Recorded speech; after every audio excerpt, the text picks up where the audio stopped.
So hello everyone, and welcome to another conversation of the fifth cycle of conversations on corporeal architecture. My name is Maria da Piedade Ferreira, and today I am very glad and honored to introduce you to Johanna Enger. Johanna Enger holds a position as assistant professor and researcher in lighting design at Konstfack, University of Arts, Crafts and Design in Stockholm.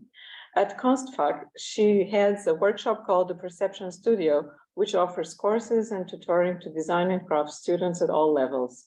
With a background in industrial design and a master's degree in lighting design, she has dedicated over 15 years striving to bridge design practice and research in the combined knowledge area of light, color, visual perception, and spatial experience.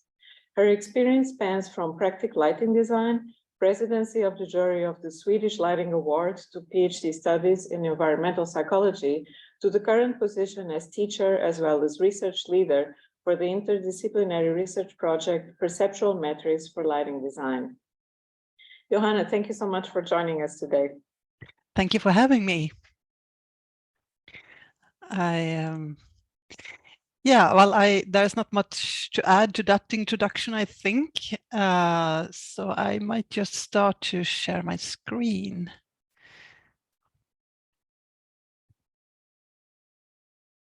Okay. So this lecture is called In Search of the Language of Light and Shadows, because this lecture will be as much about light as about shadows and contrasts, actually. This is actually a poem I heard from one of the participants at the Moving Boundaries last year. So it's the poem. It's from a Mexican poet called Eduardo Lizarde, and I will not read it in Spanish. Some of you might be Spanish speaking, but I might read it in English. So light does not die alone. It drags in its disaster everything that illuminates, as love does. And this poem touched me a lot because it's, as all good poems are, it's multi-layered, but it also describes what I'm working with, which is light, in a very beautiful way. So I would like to start with that. This is also how light is very often described. This is actually the most common way, perhaps, to describe light. I oppose a bit to call this light. I would call this light radiation, because I argue that light is what happens then when this radiation hits the retina of the eye, which is a bit different. There is not a complete correlation between these two factors. But I will continue a little bit on that further on. So I can just, I'm sure that most of you have seen a picture like this, but this is radiation. It's actually reversed from what I'm used to see it, but you have gamma radiation, you have X-rays, and you have ultraviolet radiation. In this very small span of radiation, our eyes have the ability to convert it into a visual impression. Then it continues to infrared, microwaves, and radio waves, and so on. And all these waves contains photons. So this is the reason I would prefer to call it light radiation rather than light. Do you see this black blob growing? Perhaps you do. If you do, this is what's called a visual illusion or an optical illusion. And we are somehow taught that illusions, they prove to us that we cannot trust our senses. And the very researcher who has developed this particular optical illusion, he says this: everything we perceive is inconsistent with the physical reality of the world, says Dr. Purvis. Everything we see, whether it's line, length, color, brightness, you name it. So you're not really being tricked. Instead, visual illusions help reveal what our mind's eye is up to by showcasting mismatches between what we see and what is really out there. And this is also something we are learned to, a perspective we have learned to have in the culture we have now, that what is outside us, that's the reality, but what's inside is less of a reality and less reliable. And I will continue that thread throughout this presentation.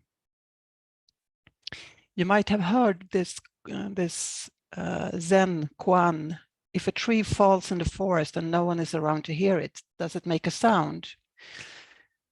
And you're meant to meditate upon this. For me, though, the answer is very easy. If there are no ears around to hear, there is no sound.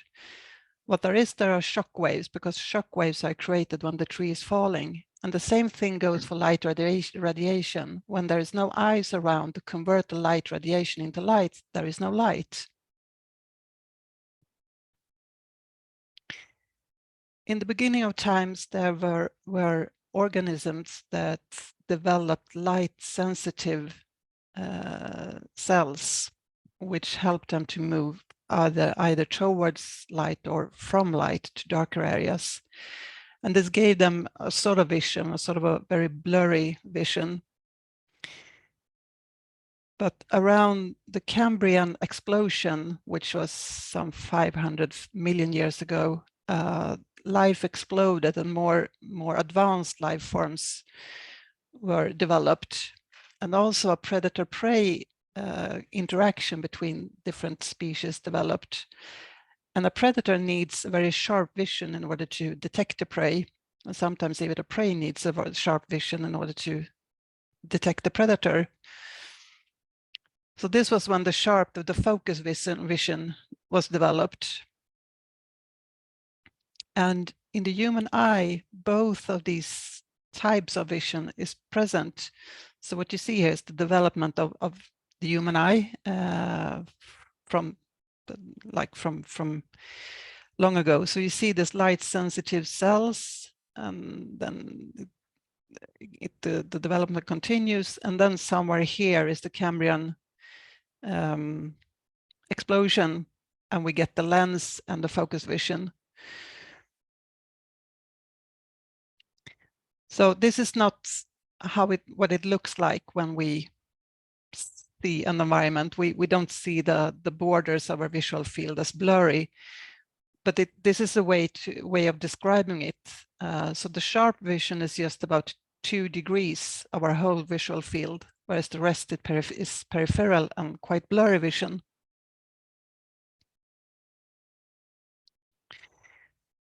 And you might understand that with a blurry vision, contrasts are quite important. The contrasts are important also for the focus vision, but even more so for the peripheral vision, because the peripheral vision is what helps us read the room or make the room legible for us. And there are basically 2 kinds of contrast. The border, which can be quite sharp, or it can be a bit blurry, or it can be a gradient.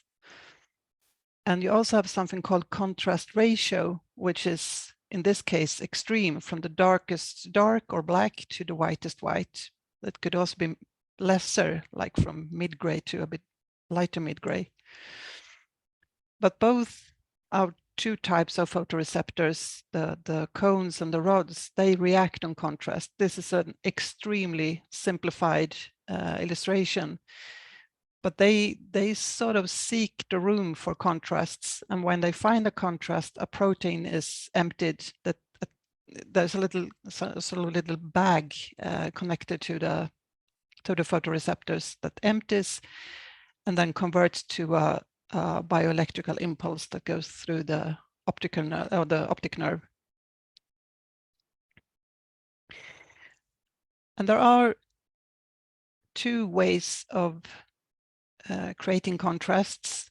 So if you see the upper left image, there is very little contrast. The contrast range is very small, and it's also very soft light. You can easily create a contrast, an extreme contrast in this case, by placing a black object in this room. You could also use the same white object, but use a direct light, which will create a shadow and shadow inside this object, and sort of which describes the form. Both these ways are good. It depends on what you want to do, but in most cases there should be some kind of contrast, maybe less extreme than this one.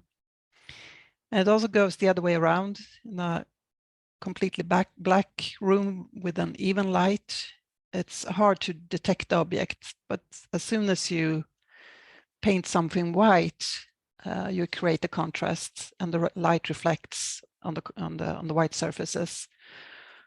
Or you can use a directed light that creates shadows. So when you think about designing spaces, on the picture on the left, which is actually from Mexico, from one of, it's Casa Barragan, actually, one of Luis Barragan's buildings.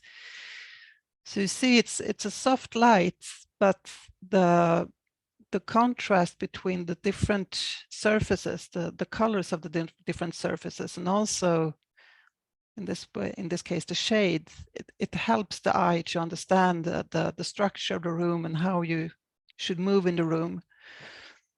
But on the right picture, it's a completely white room, almost completely white room, and with an even light.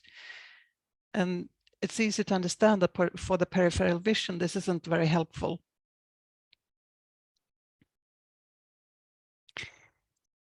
There's nothing wrong here. It's a black image. It's actually a basement.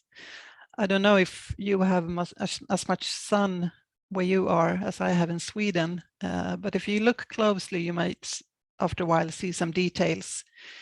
There's a staircase here, and here is a smaller room. If you would be in this basement, you would adapt after a while, and you would be able to actually distinguish details and structures. Now, most of the surfaces in this space are very dark, but if you would paint some of the surfaces white, you would actually be it would be very easy to detect them. So if the staircase was painted in white, it would be very easy for you to detect it in the same light level as it is now. This is the opposite situation. Imagine yourself being up in the mountains on a snowy and foggy day. So the light level might be quite high, but since it's foggy, it's very difficult to detect any details. And this is to show you that light level is, or rather the other way around, contrast is of as much importance as light level, or even more important actually for us to create visual impressions or have visual impressions. So contrast and light, these are the two prerequisites for our visual impressions, and you can see them as two controls that you can play against each other, but they are also connected in a sense, which I will show you soon, because our visual, our sense of sight tend to enhance contrasts, and the perception of lightness is connected to this. So we have known long before we actually went to the moon, long before that we have known that the surface of the moon is gray. It's just gray dust. And a German psychologist called Gelb, he started wondering, but why is it that we actually perceive the moon as white and even self-luminant when we know that the surface is gray? Isn't it quite curious? So he went home to do an experiment in a black box in the studio. So it was a completely dark and black room. And he used a projector, and he used two pieces of paper, one black and one white, and the projector would light up only the surface of the paper nothing else in the room. So he started with a black paper and he lit it up with the projector. No, he started with the white paper, sorry. And it was obviously perceived as white. And then he took off the white paper and placed the black paper there instead. And it was perceived as white again. And this is because it was the most luminant surface in this space, which is what happens with the moon as well. And an American perception psychologist called Alan Gilchrist has continued Gelb's work for his whole career. And if you're interested in this, I Google him up. He has written a lot of articles and some books, I think, and there are also YouTube clips if you're interested. But he continued his work, and he found that he found two rules, which is the highest luminance rule and the area rule. So this is a very simple illustration of these two rules. So what you should imagine here, so this is the whole field of the view for the test person. So the only thing they saw was this black surface and this gray surface, and this is the physical stimulus. These are the, let's say, real colors. But what they perceived was that one part of the visual field was black and the other part was white. So this was the most luminant area in the visual field. Then they made another test. So in this case, you have a almost completely black surface covering the visual field and a small slice of gray. The black surface was perceived as white, whereas this little gray slice was actually perceived as self-luminant. And again, this is not to be considered as an optical illusion, because this is how we see. This is what we have to consider when we create our environments. And it's also a way to create brightness in a room using color. This is another example of how we perceive lightness, although there is no physical light added. This is a phenomena called simultaneous contrasts.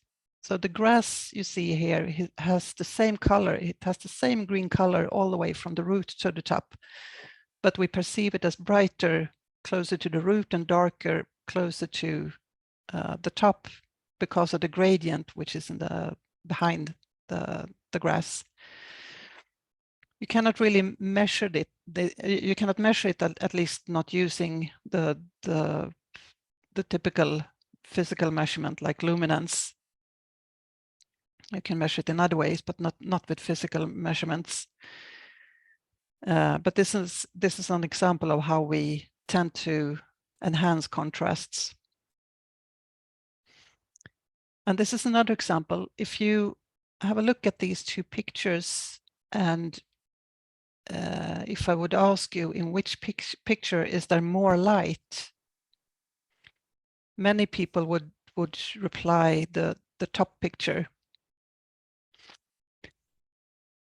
As you might see when you look closer, the bottom picture is photoshopped. So it's the exact same picture, but the bottom picture is photoshopped to make some of the colors more subdued. Mm-hmm. The bird and these color samples. The reason why some people might perceive this picture as brighter is because that a sunny day, colors comes out bright and darkness comes out very dark. So shadows and dark areas which are not lit by the sun comes out very dark.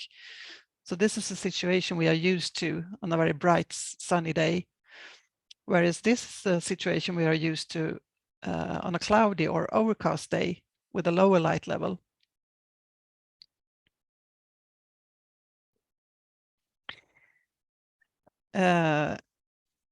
So this is Humphrey Bogart. He has nothing to do with my presentation. I just like the picture. This is from the movie Casablanca, which It's a beautiful movie, and also every frame is an artwork. And you can see here that the contrast range is extreme, from blackest black to whitest white. And yet it is perceived as quite balanced. It's not disturbing. The lighting designer and the photographer, they have placed the light exactly where they needed it. So it's a beautifully arranged picture.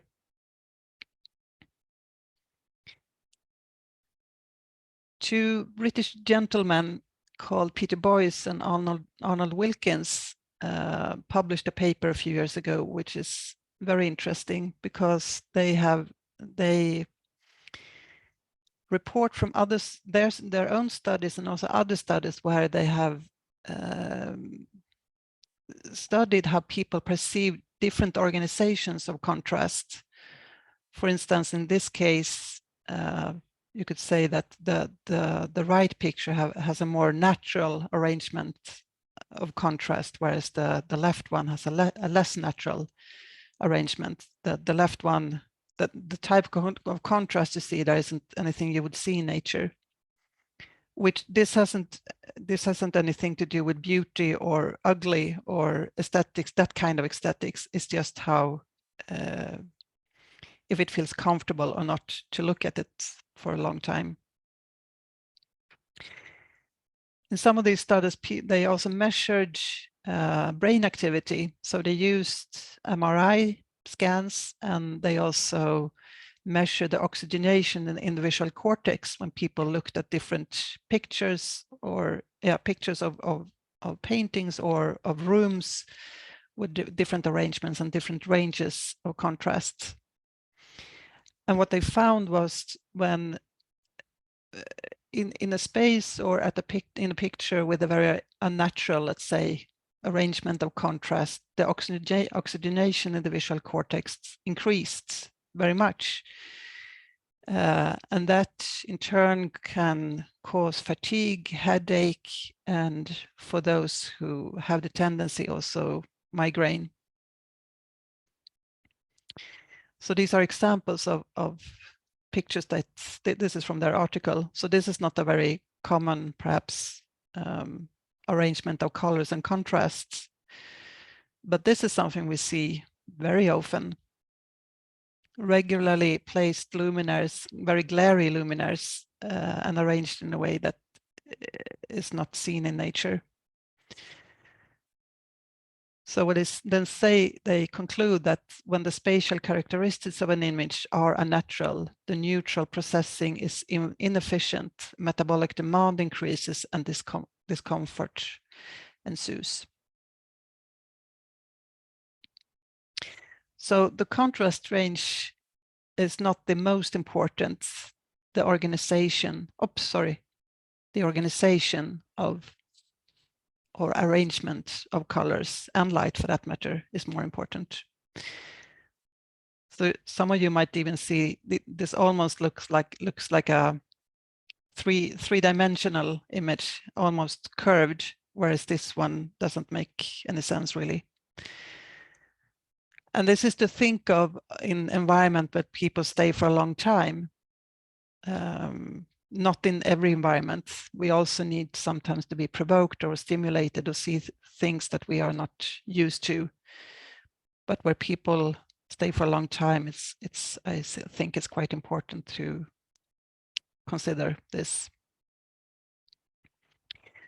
So their final conclusion in this paper was that poor visibility. So if it's too dark, too bright, too contrasty, or not enough contrast, that causes poor visibility, and overstimulation is caused when it's too bright or too contrasty over a longer period. So what do we do about this, and how can the recommendations we have at hand help us? So these are this is a picture of the photometric system. I don't know if there are any Americans here present, but they might use foot candle and Lambert instead of lux and luminance. But you all recognize it, I guess. And the lighting standards are based on the photometrical system. But how did it actually, did we come to that? How was the photometrical system developed, and how did it become a standard or basis for a standard? So people, I think, in all cultures and all times have been trying to figure out what vision is and what light is. And in ancient Greece, there were different theories. Plato's theory was this one: when vision occurs when rays emitted from the eyes are mixed with the light emanating from an object. So they had, sorry, they had seen that some animals seem to actually emit rays from the eyes, like cats. And sorry, they also thought that, as you can see, that lights were right. Sorry, I have to mute myself for a while. No problem.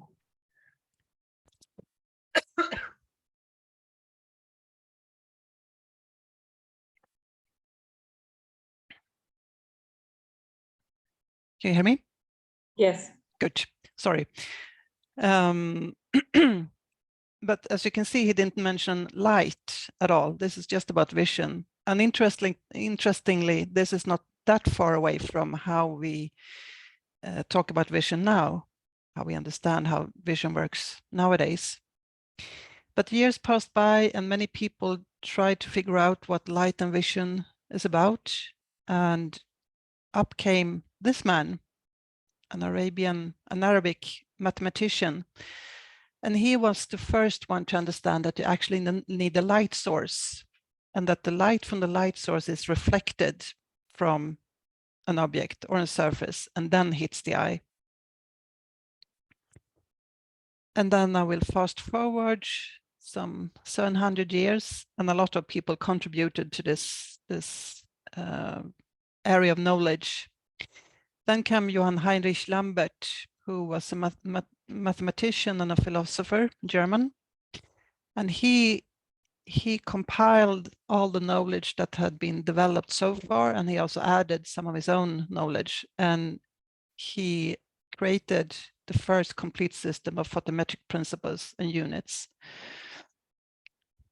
This might have been interesting for scientists in the 18th century, but for common people, they weren't interested at all, because what they had were oil lamps or candles or fireplaces or other things produced locally, so they had no need to measure the light.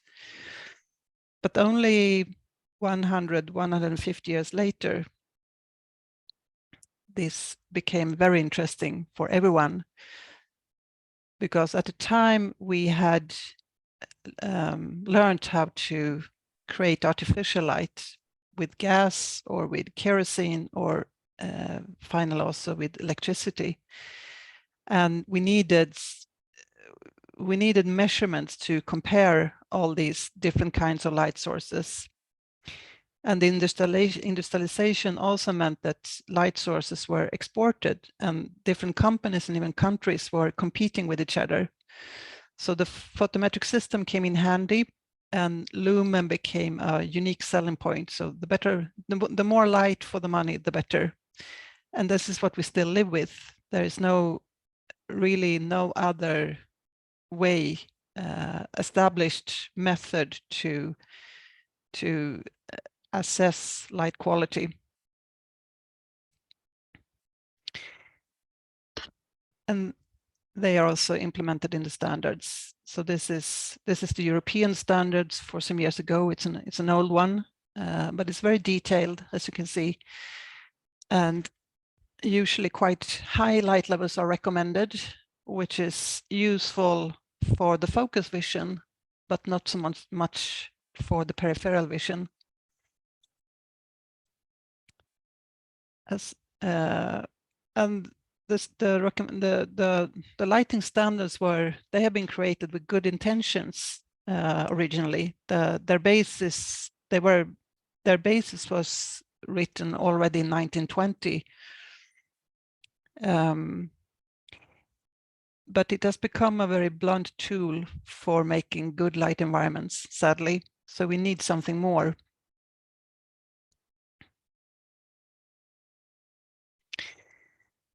And I would like to make a comparison from another field. So these guys are winemakers.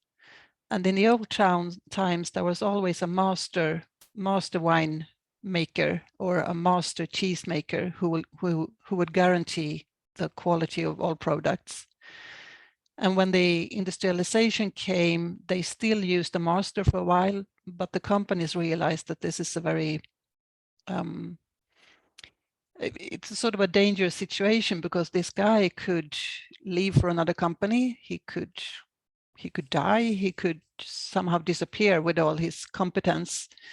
So therefore, they developed another system for evaluating or assessing quality of their products. And what you see here is it's a quite late invention. This is from the 80s or 90s originally, the aroma wheel. And if you've ever been to a wine tasting or a chocolate tasting or a whiskey tasting or such, you might have come across this way of assessing the character of a wine or the chocolate or whiskey by using words that are connected to a specific characteristic or quality. And this is a method now which is well established both in business and in research. Not in light so far, though, but maybe soon. This is also quite interesting. A woman called Claudia Dutson, she's a British architect. She published this report, Light Volumes, Dark Matters, some years ago. And one of the things she did was to collect words that describes light and darkness in different ways.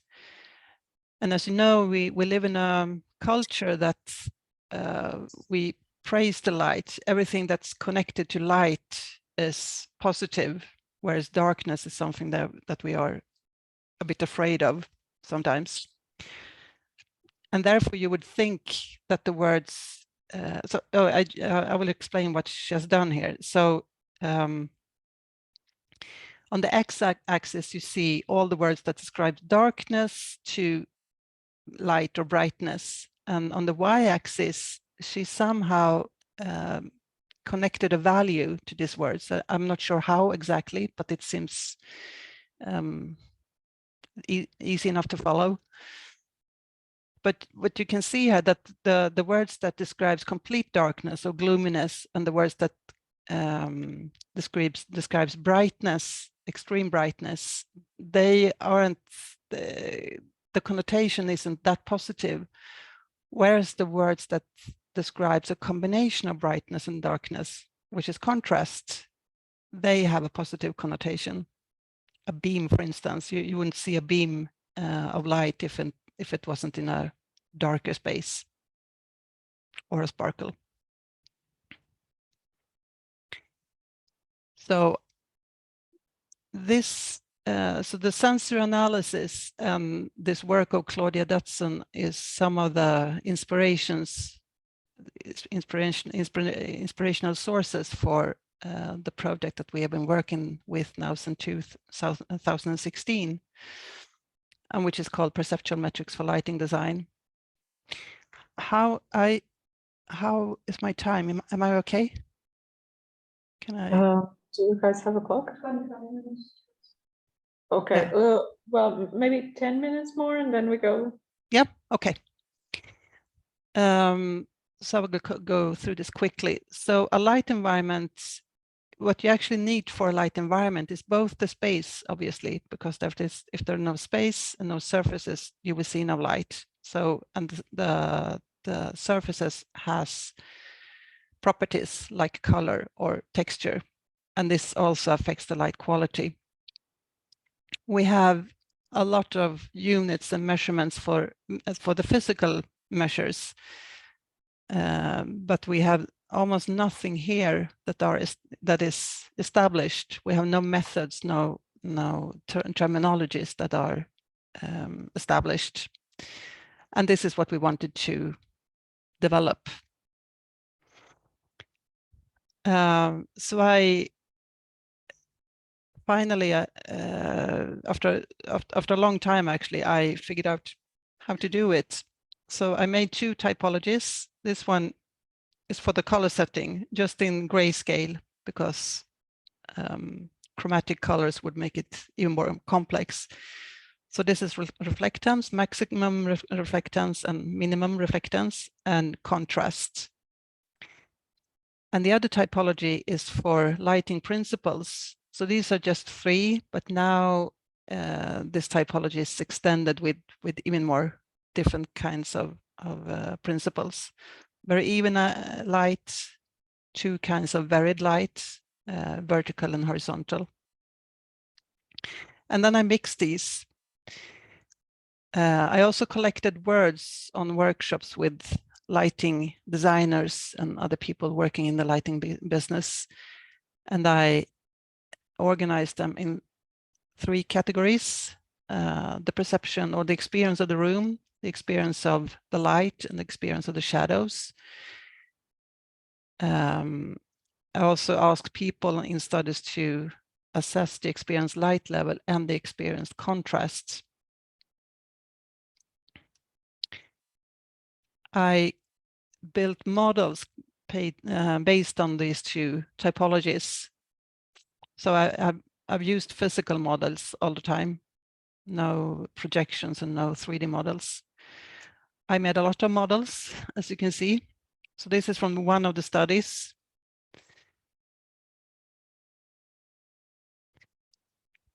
And this is a matrix from the last study. So all these models are white, but lit with different lighting schemes.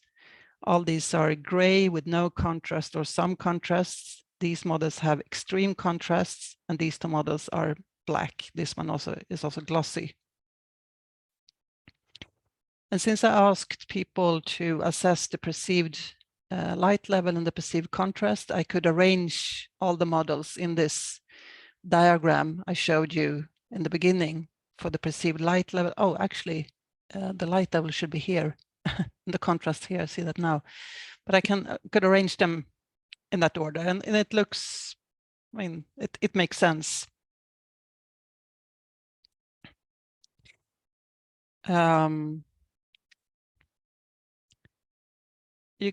This is actually a way we use to light up many offices and hospitals and classrooms. Quite high also perceived light level, but people don't tend to appreciate it a lot, at least not in Sweden.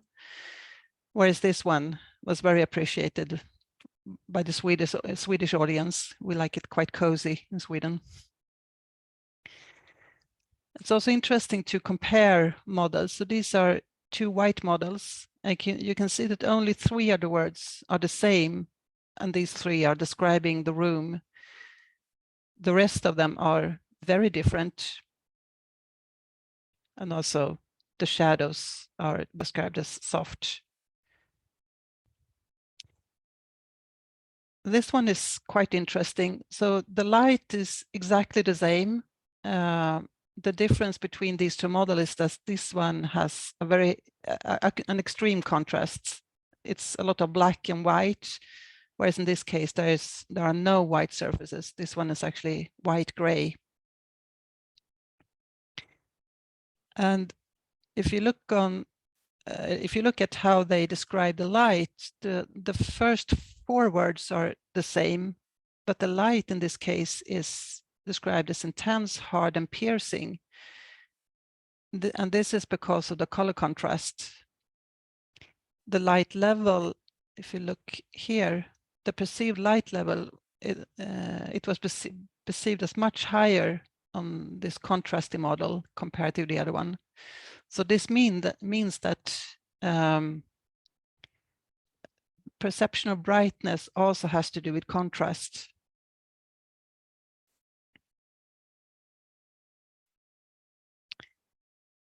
I can just wrap up with showing this. So this is from a pilot study I did with the students at the museum in Stockholm, the National Museum. And I had them fill in the questionnaire, and what came out was these words that correlate more or less exactly with the words used for this model. I've done more studies, and it seems like this method actually works for real environments as well. So this might be a beginning of a new method to a complementary method to assess light quality in spatial environments. So I think I will stop here. Thank you. So thank you, Johanna, for this really comprehensive and really interesting presentation. I was thinking how to start. What I find specifically interesting is that you just mentioned also now here in the end that you're looking for a method to evaluate or to qualify light quality or how we perceive this quality. And this is a really important topic, and I think quite often in our discussions here also, during the other conversations, we talked about the topic of overstimulation. And you also mentioned this, that we still don't have an established method to qualify how much light is good light and in what conditions. And I had to think about a clear example, because last year I moved to a new flat and we had some people installing the light for us, and the people who installed our living room lamp, which was a bit of an investment. My husband and I are both architects, and we both love that lamp, exactly because it makes a very soft light in the evening in the living room. It looks like a moon, and you can actually look at it without getting your eyes hurt. And it makes a soft, wonderful evening light. And our installers were very disappointed. They said, but don't you want a stronger bulb? I mean, you can't see anything with this. They didn't get it. And they install lamps every day, but they are still formatted exactly for this paradigm, like you mentioned, that the best light is the strongest light, or as much light as you can get. So you already identified that this is a problem. So my first question for you would be, do you think that there is more awareness of the effect that actually all this overstimulation due to light, and perhaps also with color, and now because of the influence of the digitalization, do you think that there is more awareness on this topic from the side of the designers and also from the side of the users? Or do you think that this is something that we should more aggressively bring to discussion? I think there is more interest, but there's a huge lack of awareness, I would say, both among like users, but also among clients or other involved in the building process and involved in decisions about light. And it's a big problem. And one ambition we have with this project is also to teach. We have a pedagogical ambition. So these models can be used to actually compare. Now, it doesn't have to be about good or bad. It's a comparison. See what happens if you use this kind of light or this kind of color setting compared to, and which of these examples do you think best would align with what you want for your environment? Because it might well be that you need or want a very brightly lit room, or you need it to be calming, or so it depends. Mm-hmm. It might also depend on, I was thinking, because not everybody has the same perception. So for example, there are people, some kind of, for example, neurodiverse people really appreciate very strong contrasts of light and color and need more stimulation. Others, the opposite, get overstimulated very quickly. Yes. And I think many people might not even be aware that they are exposed to situations at the workplace that they cannot really control, or places that they visit frequently, and that actually the experience of all these different uncontrolled lighting conditions might have a real effect in their mood and stress levels also. My second question for you has to do, because you really made a wonderful lecture, because we can also see from the biological perspective how the eye evolved over time.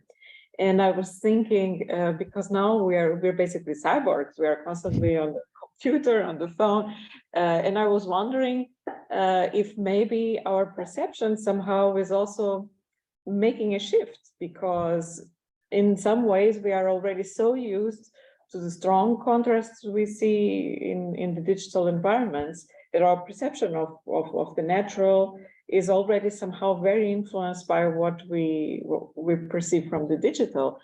We see it, for example, in fashion, that now we see a lot of very bright colors and strong contrasts and patterns, that there's an influence between these two things. Do you sense perceptual changes?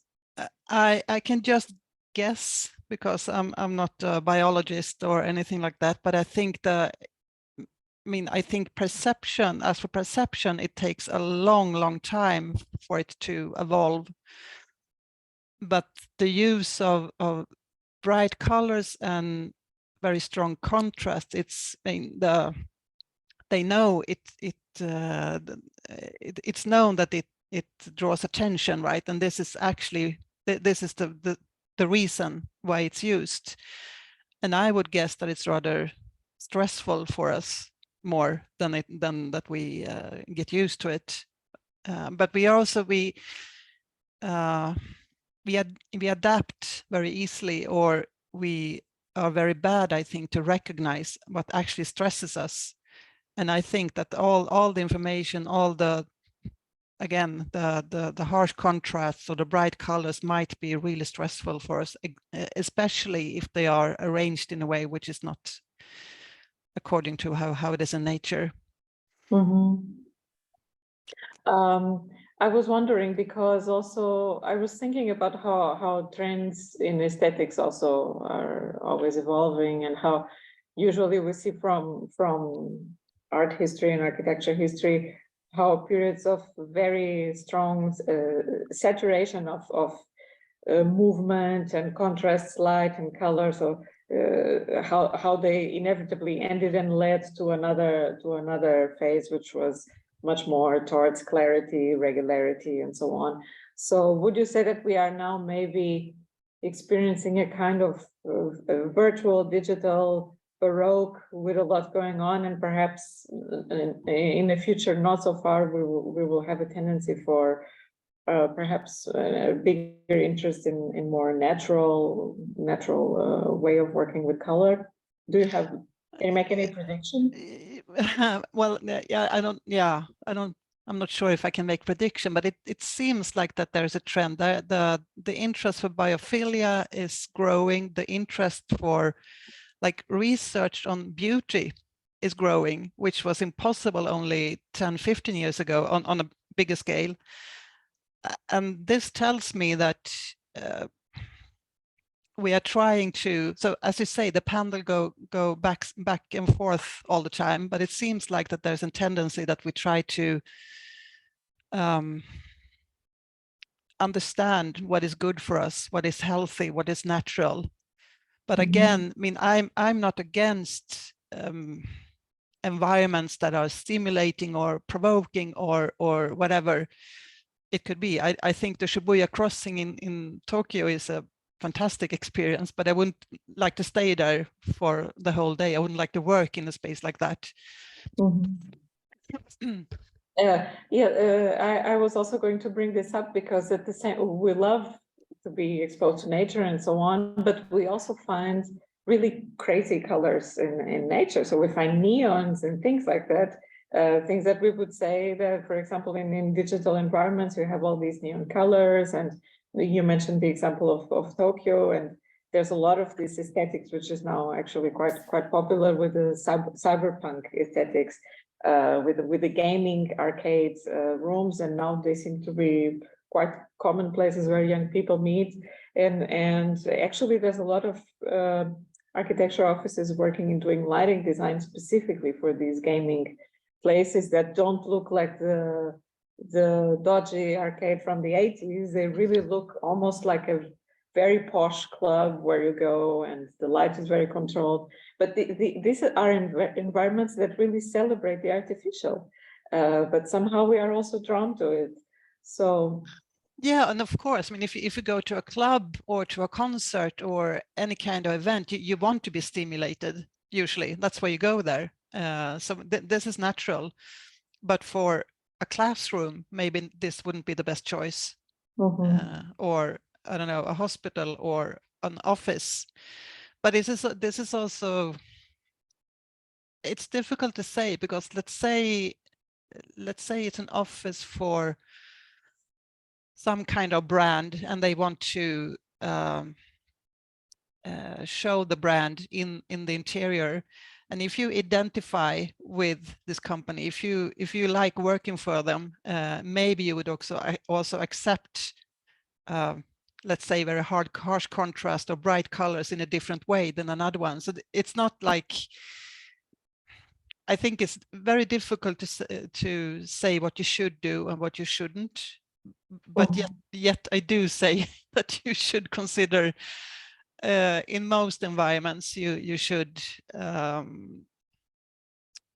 also because we have these problems with stress and burnout syndromes, and I'm quite sure that the environment is part of that. It's not the only thing, but it's definitely a part of it. Yes, Johanna, you remind me of another example, a very clear example. A few months ago, I went to visit an exhibition here in ZKM, so in Karlsruhe, and it's a wonderful institution. They have wonderful exhibitions, and it's a big building, which was I think it was a weapons factory or something that was adapted as an exhibition space, and it's mostly dedicated to digital media and different things. And there were 3 different exhibitions with a lot of wonderful work, many big, very big surfaces with projected images. So there was video and sound and anything you can imagine. 3 floors of this. And I started to feel really unwell by level 3. But I was horribly curious, and we made a car ride to go there. So of course I wanted to see everything. And I needed to make a break and go outside and get some air and then come back. And the next day, both me and my husband had a migraine. Oh, wow. But because one specific exhibition had many installations by a work of an artist, which at the moment I don't remember the name, but he worked specifically with light and sound and very, unusual frequencies in light and in sound. And each piece was really very intriguing because, it wasn't melodic or anything. It was really very experimental. And it was his work from the 70s until recently. But he had also stroboscopic lights and all of those things. So I really think that after that and, all the other stuff, our body really told us the limits. And I mean, 2 people who have a migraine the day after the body tells us. So my question for you would be, with your knowledge and also the experience we have, what would you propose or predict would be a way, for example, if someone is working in an institution like a curator, and you know that you want to display the work of the artist and you want the people to have an interesting experience visiting the exhibition, you want it to be stimulating because you want people not to be at home and to come to the museum. But how to define a measure not to overwhelm people? What would be your proposal? Oh, I mean, that's beyond my competence, really. Because people are, we are different. Like some people are very sensitive and other people are less sensitive, and then on certain days you are more sensitive than others. But stroboscopes, I mean, that's known that it can cause seizures. So maybe a warning would be in place, or some kind of The warnings were there. There were, but you know, if you're not an epileptic and so you think you can handle it. No, yeah, but we all, I mean, it's also known that people, especially children that are within the spectrum, they are super sensitive to the glare lights from LED panels, for instance. We all are, but on different levels. I mean, I could cope sitting a day in a light like that, but I wouldn't feel well at all. I wouldn't like it, but some people really, it really affects them. Mm-hmm. But then again, if the ambition with an exhibition is to actually cause these effects, this stimulation, then you go in there. I don't know if there's a limit really, because if you would go to a club, you will have glare lights and flickering lights all over, and you go there in order to get stressed in a way, but in a good way. Mm-hmm. Yes, well, at the time I just thought, of course, this is also beyond my competence as well. But at the time I thought from the point of view of the design of the experience of visiting this space, that there could be some areas where there would be some kind of bubbles of, you know, nothingness, just to calm down. Exactly, because you were in one level and you could hear the noises from the other levels. And I think that in terms of control of acoustics and so on, there's already a lot of knowledge that could be put in practice to manage and perhaps regulate. I don't know. Yeah, it sounds like a super good idea, like a dark room with calming music just to get ready for the next room. Or just nothing. Wonderful. Nothing, yeah. Silence. But I don't want to take all the time here for the questions. I want to ask here in the room, in the classroom, if there is any questions. I don't know if this was a topic you ever heard about before. I know that some of you take also a course here on light in interior design. Maybe none of you here. You have a question? Yeah, no, I do take the course. Ah, you do take the course, okay. But you don't have a question? No. Okay, no. So here in the room, we don't have questions, but Fred has a question. Please go ahead, Fred. Okay. Hello to everyone, and appreciated the lecture. Thank you. A couple of comments and then a question. Number one, with Casablanca and Humphrey Bogart, a film of 1942. I happen to be a charter member of the Academy Museum of Motion Picture Arts here in Los Angeles, which is the largest museum dedicated to film in the world. And I saw a recent restored print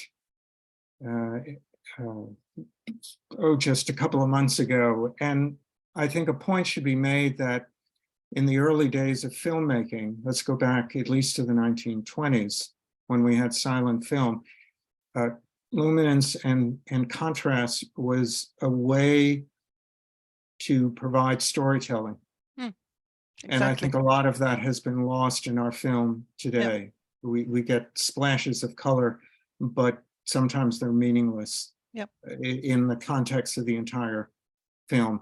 Another point, in terms of too much color, there was a restaurant, a diner, and I believe the chain is still here in the United States, called Denny's, and everything was extremely bright from the outside to the inside. The reason for that is because they wanted to move customers out as quickly as possible so that they could increase their revenue. So stress is most clearly part of that thinking, right? The third point I wanted to make, when you showed a picture of, I believe, a healthcare setting, and it was very white, with no contrast at all. One of the reasons for that is because there was a concern for cleanliness, as compared to certainly the 19th century, when we were killing people because we weren't thinking about hygiene and cleanliness within the environment. So we forgot about other things when we made it all white. And I think we've overcome that if you look at healthcare design today, but that was the genesis.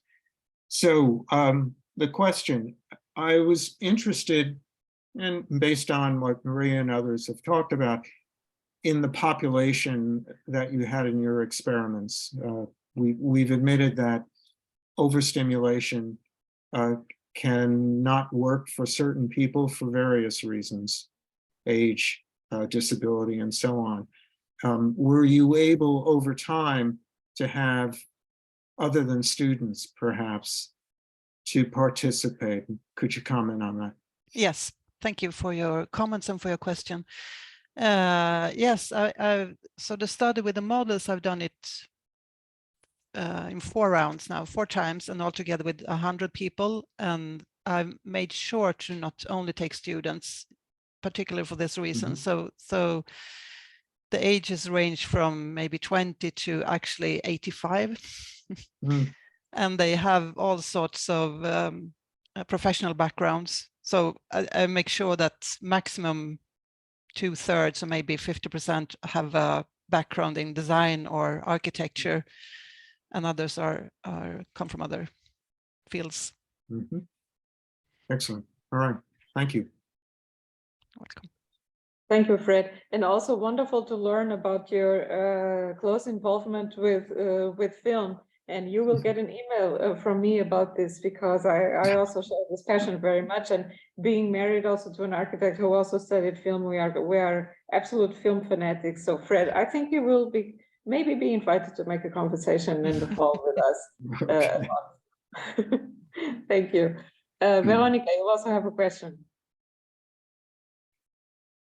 Yeah, I hope you can hear me. Hello. Yes. Yeah, thank you, Johanna. It's been an interesting lecture. I was curious because I work a lot with my students also on developing skills, and in particular verbal skills, to name different qualities, to shape and intensify the quality of observation, which I think is crucial once you work with lighting or design in a spatial compositional context. So my question is related to the clustering and the words that you actually extrapolated, let's say so, in your model research. And I was wondering if there could be any possibilities to maybe go towards psychology or empirical aesthetics to kind of cluster those words and yeah, link them in at some point with kind of either human sciences or like metrics of lighting. I just a question, yeah. I think that at least 10 answers came up in my head now. I will try to. So I have to start to say, so these words, as I said, we collected them on a workshop with lighting people. And some of the words they use, we couldn't use, because we tried to find words that were so descriptive as possible and not associative, although it's not a clear boundary. We also, and since since it's a terminology that lighting people use, I was unsure if lay people would understand them. And in most cases they did. In some words I had to sort out. Some other words I decided to keep because I think they're still so specific. But this is still a work in progress. This might not be the final collection of words. It might evolve, especially if it would be translated into English or done in English, and then maybe I would need to collect more words. And as for your question, I've been approached by researchers in psychology and in cognition science. We will see where it leads, but it could be very interesting. I also, throughout this project, I've thought I should contact a linguist or someone who knows semiotics or psychology, there might be a hierarchy within these words that I'm not aware of, and that might be important. But one important thing to say is also, so as you say, these words appear in clusters. I cannot pick one word and say this is what it means. Usually it depends on what other words appear along with them for the specific model. But I can clearly see that some words appear for describing more contrasty rooms, or either the contrast is made by light or color, and other words appear in less contrasty rooms. I mean, I'm currently working with psychologists from the field of empirical aesthetics, and usually they work with really clear lists of certain vocabularies when depending which quality or when it's in particular when it's about the judgment about aesthetics and beauty. And I think there could be definitely some correlation, I guess. Yeah, but it's also I started to do a PhD. Now I look for a new haven, a new university, but I started to do my PhD in environmental psychology. And I found that the methods used in environmental psychology or ecology to assess light or environments in general, they are not useful for practitioners. They have a different scope. And I tried, so this whole project is very practice-based, and I tried to stay as close to practice as possible with the words and with the approach, so that it would actually be useful for practitioners. But still a comparison with like some kind of a discussion and a comparison with their set of words would be super interesting, of course. It's interesting. I faced the same situation with a study project we're having now, where we also aligned and extended the catalog because it was more practice applied in the museum field. So I like that. Yeah, thank you. Okay, thank you, Veronica. Nice that we had in the same session a little interaction between two light design experts. Hopefully in the fall we will be able to make it happen, Veronica. So we need to finish for now. Milton, you turned on your camera. Do you want to make a very, very quick comment? Sorry, I missed the first part, Johanna. I feel like I must have missed a lot. So if this comment is off, please forgive me. I want to just comment on two things briefly. One of them is I'm very interested in gut reactions. Just I love it or I hate it, followed by narrative, and just to see what you can gain out of that. I think that's different than the very nuanced sampling that you're doing. I think the vocabulary is immensely important because it is part of narrative. Okay. The second is glare. Before we had recessed lights, people were looking with constricted pupils and having a hard time perceiving space and other people because of that narrowing of the view. And now in modern architecture, we have an interesting dilemma, and that is many people say, I want my major rooms to face south. South is the greatest source of glare. Much more comfortable lighting scenario is windows on the north side looking at something bathed in south light. It's much more comfortable, and it's much richer in terms of its visual qualities. So just couple of quick comments.